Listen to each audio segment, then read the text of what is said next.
Hey, it's Derek. So, I got an anon on Tumblr and it said, "What is your coming out story?" I replied saying, I don't want to type it because this story proves to be in a video, so I was like, hey, let me just make a video. Now note, before I start talking, this is not a coming out video. I am gay. I've never said to the camera, I've said it, but I never made a video saying, hey, I'm gay. But it's been pretty obvious that I am. I just open throughout all my videos. I talked about how much I love men, obviously, One Direction. So yeah, this is not a coming out video, this is my coming out story.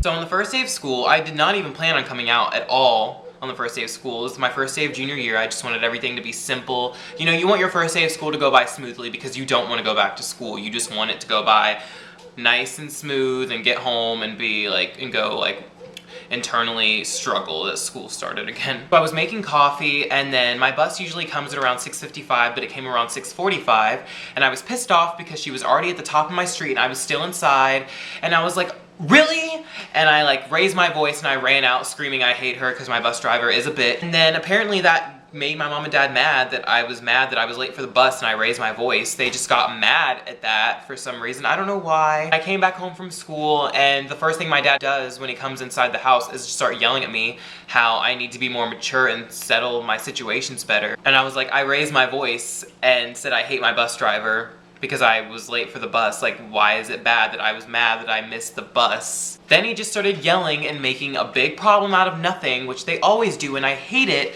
So me and my dad were basically face to face, screaming in each other's faces, and then I got mad and I pressed my forehead against his, and then this is where it just went downhill. He grabbed me and pushed me into the wall, and I was not taking that, so I took my ginger ale and I threw it on him, and then he grabbed me and threw me to the floor and got on top of me, and he just started screaming, and he was like, stop acting like a little girl.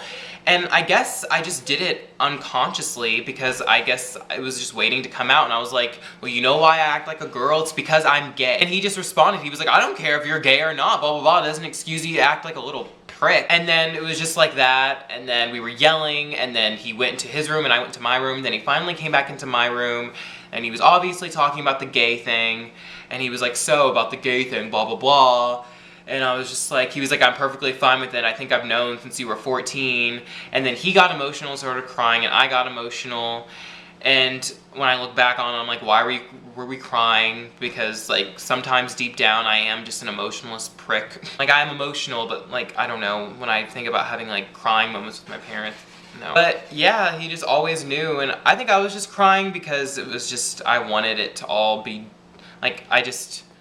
he knew my struggle. I just felt like he knew what I was going through. He knew my struggle. He was like, you're gonna have to tell your mom, and even though my mom makes me want to fly down a flight of stairs all the time now, I still love her because I used to be the biggest mama's boy of all time. I was from the ages of birth to 11. My mom was my life. Still love my mom unconditionally, but I was the biggest mama's boy. I was at my mom's hip all the time. And then you grow up and then you actually see that sometimes your parents aren't all what they were deciphered as when you were little. Eventually I just went through basically the whole year of 11th grade and basically until the middle of 12th grade before my mom sat me down and was like, so why didn't you tell me you were gay? She's like, I'm fine with it.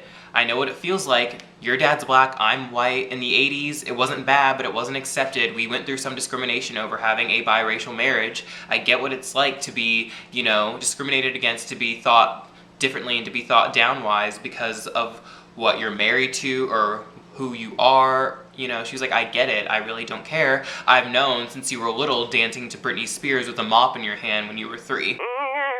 That's what I just wanted to say. That's my coming out story, so yeah.